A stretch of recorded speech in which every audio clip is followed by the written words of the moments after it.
Hello नमस्कार good morning सुप्रभात मेरे शेर से न्यू एसके स्टडी पॉइंट परिवार में आप सभी को दिल खोल के स्वागत करते हैं और आशा करते हैं कि आप लोग स्वस्थ होंगे। आज जो बात करेंगे उपधातु के बारे में बात करेंगे। मैंने धातु के बारे में बताया, अधातु के बारे में बताया। आज जो बात करेंगे उपधातु के बारे में बात करेंगे। और पिछली क्लास जो हुई थी वो हाइड्रोजन गैस जो 17वां ग्रुप था, नोबल गैस जो 18वां ग्रुप था, मैंने करके जितना भी इंपॉर्टेंट जो बार बार पूछी जाने वाली क्वेश्चन है, जो पूछा जाता है बिहार बोर्ड और कई सारा कॉम्पिटिटिव एग्जाम में भी ये सब क्वेश्चन आता है। अगर आप लोग वो वीडियो नहीं देखें तो ज़रूर जाके देखें। आपको एक एक ऐसा ट्रिक से पढ़ाया गया है कि एक एक क्वेश्चन आपको याद हो जाएगा कि नोबल गैस की संख्या कितनी है और कौन कौन है। ये सारे बातों को चर्चा मैंने पिछले वीडियो में किया है। तो चलिए उपधातु को स्टार्ट करते हैं। और उपधातु को स्टार्ट करने से पहले हर रोज़ की तरह एक मोटिवेशनल लाइन से जब स्टार्ट होता है तो मज़ा ही कुछ और होता है। तो आज भी वही मज़ा के साथ हम स्टार्ट करेंगे कि गिरना भी ज़रूरी होता है, औकात का पता चलता है। बढ़ता है हाथ जब उठाने को तब अपनों का पता चलता है कि गिरना भी ज़रूरी होता है, औकात का पता चलता है। बढ़ता है हाथ उठाने को तब अपनों का पता चलता है। जिन्हें गुस्सा आता है अक्सर वो लोग सच्चे होते हैं, कि जिन्हें गुस्सा आता है अक्सर वो लोग सच्चे होते हैं। मैंने झूठों को दिन रात मुस्कुराते देखा है और सीख रहा हूँ इंसानों को पढ़ने का हुनर, कि सीख रहा हूँ इंसानों का पढ़ने का हुनर, कि सुना है किताबों से ज़्यादा चेहरों पे लिखा होता है। कहने का मतलब क्या है कि आजकल ऐसा जो अपने तरक्की से इंसान ऐसा अपने छवि को बदलते जा रहा है कि आप पहचान नहीं पाओगे। आप पहचान नहीं पाओगे कि किसके आगे शैतान अंदर है। दिखेगा एकदम मासूम सा इंसान, मासूम सा चेहरा, लेकिन उसके अंदर ऐसा शैतान दिखेगा कि आपको पता भी नहीं चलेगा। तो यहीं पे ये लाइन था। तो चलिए इसी लाइन के साथ हम स्टार्ट करेंगे। सबसे पहले अधातु उपधातु है, तो इसके साथ अगर थोड़ा हम धातु जान ले और थोड़ा अधातु जान ले तो बेहतर है। थोड़ा धातु जानना है और थोड़ा अधातु जानना है। हालांकि मैंने पिछले क्लास में सारी बातों को चर्चा कर लिया, बस थोड़ा जानना है। देखिए तत्व है, तत्व की संख्या 114 है। अभी एनसीईआरटी के हिसाब से 114 है, हालांकि 118 तत्व खोजी जा चुकी है। याद रखना है कि एनसीईआरटी के हिसाब से 114 तत्व की खोजी जा चुकी है। और याद रखना है कि 92 114 में 92 क्या है, धातु है। और अधातु क्या है, अधातु 22 है। क्या है, अधातु 22 है। याद रखना है टोटल तत्व की संख्या 114 है, जिसमें धातु की संख्या 92 और अधातु की संख्या 22। और याद रखना है कि ये जो उपधातु है इसमें दोनों का गुण होता है। उपधातु का मतलब क्या होता है कि धातु वाला भी गुण होता है और अधातु वाला भी गुण होता है। तो कहने का मतलब ये चमकीला होता है, ये कठोर होता है, धातु तन्यता होता है। मैंने सारी बातों को चर्चा किया है। अधातु में ये सारी गुण नहीं पाई जाती, इसके बारे में भी चर्चा की है। अगर आप लोग नहीं देखे तो मैं बार बार बताता हूँ, अब जाके देखो, आपको समझ में बिल्कुल आ जाएगा। तो समझिए ये जो 22 जो 22 अधातु है, इसमें क्या है 10 ठोस है, 10 क्या है ठोस है, 11 क्या है गैस है, और एकमात्र जो है दर्भ है। क्या है, एकमात्र दर्भ है। वो दर्भ ये लिख लो, ठोस है। 10 क्या है गैस है, 10 क्या है गैस है, और 11 क्या है ठोस है। और एक जो दर्भ है उसको क्या बोला जाता है, इसको बोला जाता है ब्रोमीन। याद रखना है कि एकमात्र अधातु है जो दर्भ अवस्था में पाई जाती है, वो ब्रोमीन। हमें ये नहीं पढ़ना है, क्या करना है, हमें ये नहीं पढ़ना है, हमें ये नहीं पढ़ना। 10 ठोस है, सॉरी 10 ठोस है, 10 ठोस है और 11 गैस है। क्या है, 11 गैस है। हमें ये नहीं पढ़ना, बस जानने के लिए उपधातु क्या है, उपधातु की संख्या क्या है और उपधातु किसे कहा जाता है। मैंने बताया कि धातु और उपधातु के बीच दोनों गुण क्या होता है, उपधातु में होता है। और देखिए एक तरफ धातु होता है और एक तरफ अधातु होता है, और बीच में एक टेढ़ी मेढ़ी लाइन होता है। क्या होता है, टेढ़ी मेढ़ी लाइन होता है, उसी को बोला जाता है जिग जैग। क्या बोला जाता है, जिग जैग। देख रहे हैं टेढ़ी मेढ़ी लाइन, इसी पे अधातु अध्यारोपित होता है। कहने का मतलब एक तरफ अधातु रहेगा और दूसरे तरफ धातु रहेगा, और बीच में जो है ये उपधातु है। उपधातु में क्या होता है, दोनों का गुण पाई जाती है। उपधातु में क्या होता है, दोनों का गुण पाई जाती है। तो हम जानेंगे कि उपधातु की संख्या क्या है। आपने समझ गया कि उपधातु का स्थान कहाँ है, जिग जैग। याद रखना है जिग जैग। क्या है, जिग जैग लाइन है, जिसे हम टेढ़ी मेढ़ी लाइन भी कहते हैं। क्या कहते हैं, जिग जैग लाइन, जिसे हम टेढ़ी मेढ़ी लाइन भी कहते हैं। तो चलिए आपने समझ गया कि इसका जो स्थान है कहाँ है। अब समझना है कि उपधातु की जो संख्या है ये 7 है। उपधातु की जो संख्या है ये 7 है, और बारी बारी जानेंगे कि कौन कौन सा उपधातु है। 7 तो है, इसमें से उपधातु कौन सा है। पहला तो ब्रोन हो गया। क्या हो गया, ब्रोन। क्या हो गया, पहला जो हो गया वो ब्रोन हो गया, जिसे हम संकेत से क्या लिखते हैं, बी से डोनेट करते हैं। दूसरा जो है, दूसरा सिलिकॉन हो गया। क्या हो गया? सिलिकॉन। सिलिकॉन। दूसरा कौन सा हो गया? सिलिकॉन। सिलिकॉन को हम किस चीज़ से डोनेट करते हैं? SI से डोनेट करते हैं। तीसरा जो हो गया, तीसरा जो हो गया वो जर्मेनियम हो गया। कौन सा हो गया? जर्मेनियम। तीसरा जो हो गया जर्मेनियम। क्या हो गया?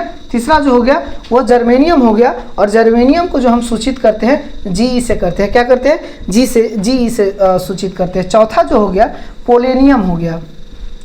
पोलेनियम। पोलेनियम हो गया। क्या हो गया? पोलेनियम, जिसे हम किससे सूचित करते हैं? PO से। कहने का मतलब ये जो POGESI जो लिख रहे हैं ये किसी भी तत्व का या तो पहला अक्षर लिख रहे हैं या दूसरा अक्षर, अंग्रेजी का पहला अक्षर या दूसरा अक्षर को लिख रहे हैं। अगला है ट्यूरेनियम। क्या नाम है? ट्यूरेनियम। पांचवा जो है क्या नाम है? टेलुरियम। टेलुरियम। टेलुरियम। क्या है? टेलुरियम। क्या है? टेलुरियम। टेलुरियम को हम लोग किससे सूचित करते हैं? T से। छठा जो है आर्सेनिक है। आर्सेनिक।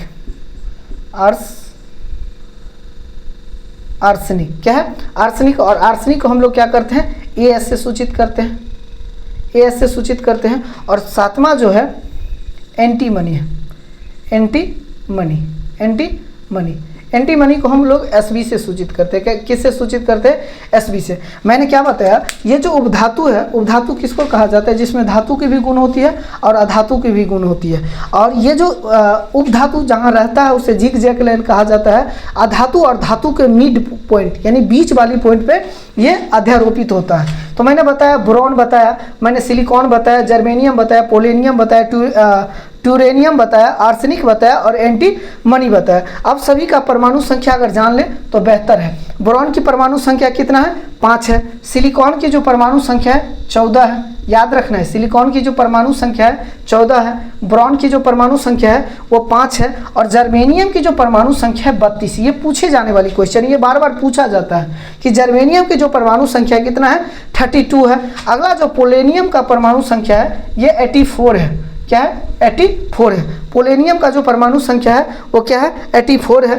ट्यूरेनियम का जो परमाणु संख्या है ये 52 है। क्या है? ट्यूरेनियम का जो परमाणु संख्या है 52 है। और आर्सेनिक का जो परमाणु संख्या है 33 है। क्या है? आर्सेनिक 33। आर्सेनिक 33। और ये भी एंटीमनी का जो परमाणु संख्या है वो 51।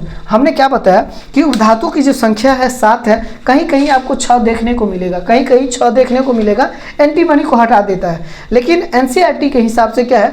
उपधातु की जो संख्या है वो कितना है? 7 है। उपधातु किसको कहा जाता है? जिसमें धातु और अधातु दोनों का गुण होता है। ब्रोन जिसका परमाणु संख्या 5 है। सिलिकॉन जिसका संकेत S है और परमाणु संख्या 14 है। जर्मेनियम जिसका संकेत GE और परमाणु संख्या 32।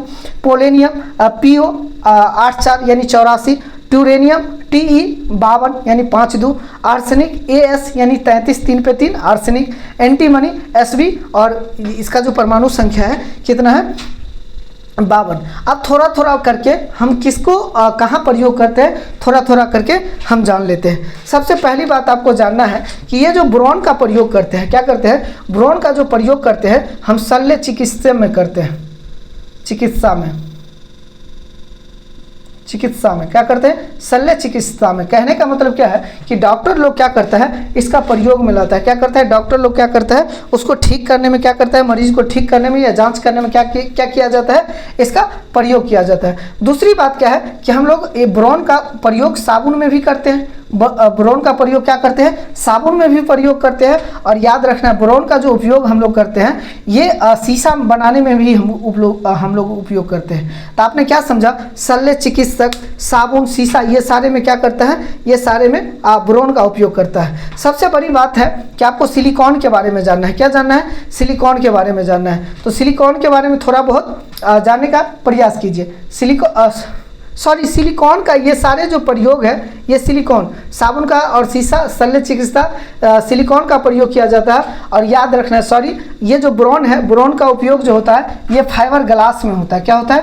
फाइबर जो ग्लास होती है, क्या होती है? फाइबर जो ग्लास होती है उसमें प्रयोग किया जाता है, और पॉलीमर में किया जाता है। किस में किया जाता है? पॉलीमर में किया जाता है। याद रखना, क्या किया जाता है? पॉलीमर में किया जाता है। और सिलिकॉन का जो उपयोग होता है शल्य चिकित्सा में, साबुन में, शीशा में, और सबसे बेहतर इसका जो पूछा जाता है बार बार, और इस बार का क्वेश्चन भी आपसे पूछा गया है कि सिलिकॉन एक उपधातु है जिसका प्रयोग हम क्या करते हैं? सौर पैनल, यानी सौर ऊर्जा जो आप देखे होंगे, सौर ऊर्जा ऐसे जो सौर ऊर्जा रहता है और उसमें जो ऐसे ऐसे करके लकीर रहता है, ऐसे ऐसे करके जो लकीर रहता है, ये जो लकीर रहती है ये सिलिकॉन का बना होता है। तो याद रखना है, सौर पैनल में भी हम लोग क्या करते हैं? सौर पैनल में उपयोग करते हैं। किसका? सिलिकॉन का। सौर पैनल में किसका उपयोग करते हैं? सिलिकॉन का। जर्मेनियम का उपयोग हम लोग क्या करते हैं? माइक्रोस्कोप जो होता है, छोटे छोटे वस्तु को हम लोग देखते हैं, माइक्रोस्कोप का प्रयोग, माइक्रोस्कोप में प्रयोग करते हैं। जर्मेनियम का जो प्रयोग करते हैं हम लोग किस में करते हैं? माइक्रोस्कोप में प्रयोग करते हैं। और याद रखना है कि जर्मेनियम का प्रयोग हम ये सैनिक का जो सैनिक उपकरणों में भी करते हैं। सैनिक का जो उपकरण होता है, जैसे अग्निशामक, कहने का मतलब वो जो बारूद छोड़ता है, वो जो तोप छोड़ता है, उसमें जो आग निकलती है, ब्लास्ट होता है, उसमें भी हम क्या करते हैं? अग्निशामक के रूप में प्रयोग करते हैं। अग्निशामक के रूप में प्रयोग करते हैं। बाकी जानना जरूरी नहीं है, उतना इम्पोर्टेंट नहीं है, बस इसका परमाणु संख्या याद रखना है। और मैंने बताया कि बोरॉन का उपयोग जो होता है फाइबर ग्लास और पॉलीमर में होता है। और थोड़ा बहुत जानना है कि ये जो आर्सेनिक होता है, ये जो बिहार में जो बारिश होती है, क्या होता है? बिहार में जो बारिश होता है, ये बिहार में बारिश के जो पानी होता है, इसमें क्या होता है? आर्सेनिक की जमाव होती है। क्या होती है? आर्सेनिक की जमाव होती है। ये सभी बात याद रखना है। ये सबसे ज़्यादा अधिकतर आर्सेनिक ही होता है, याद रखना है। तो मैंने क्या बताया? बोरॉन का उपयोग फाइबर ग्लास और पॉलीमर में किया जाता है। सिलिकॉन का उपयोग शल्य चिकित्सक, साबुन बनाने में, शीशा बनाने में, और सबसे बेहतर कि सौर पैनल, इस बार क्या पूछा गया क्वेश्चन है कि सौर पैनल में भी उपयोग करते हैं। और जर्मेनियम का उपयोग माइक्रोस्कोप और अग्निशामक जो सैनिक द्वारा बनाई गई उपकरणों होता है, अग्निशामक में भी प्रयोग करता है। मैंने सारे बातों को उपधातु में जितना हुआ मैंने चर्चा किया, और हमें नहीं लगता है कि उपधातु इससे ज़्यादा क्वेश्चन कहीं भी पूछा जा सकता है। बस इसकी संख्या याद रखना है, कौन कौन है उपधातु, बस वो याद रखना है, और उपधातु में कौन सा गुण है, बस ये याद रखना है, आपका काम बन जाएगा। तो बताइए आज का वीडियो कैसा लगा? अगर वीडियो वास्तविक में अच्छा लग रहा है, उपयोगी लग रहा है, तो मैं बार बार रिक्वेस्ट कर रहा हूँ कि आपके बिना हम आगे बढ़ ही नहीं सकते, आपके सपोर्ट के बिना आगे बढ़ ही नहीं सकते हैं। आप वीडियो अगर लास्ट तक देखें हैं, अंत तक देखें हैं, तो हमें आशा है कि आपको बिल्कुल समझ में आई होगी। अगर समझ में आई है तो वीडियो को ज़बरदस्त रूप से शेयर करें अपने शाखा संबंधी मित्र के पास, ताकि उनको भी ये जो उपधातु के संबंधित समस्या हो उसको भी सॉल्व होने का मतलब वीडियो देखने के बाद वो सॉल्व ऑटोमेटिक हो ही जाएगा। तो चैनल को सब्सक्राइब कर ले, वीडियो को लाइक करें, और मैंने बताया कि ज़्यादा से ज़्यादा इसे शेयर करने का प्रयास करें। तो मिलते हैं नेक्स्ट वीडियो में इसी जोश और जुनून के साथ। तब तक के लिए ऑल द बेस्ट, आपका दिन शुभ हो।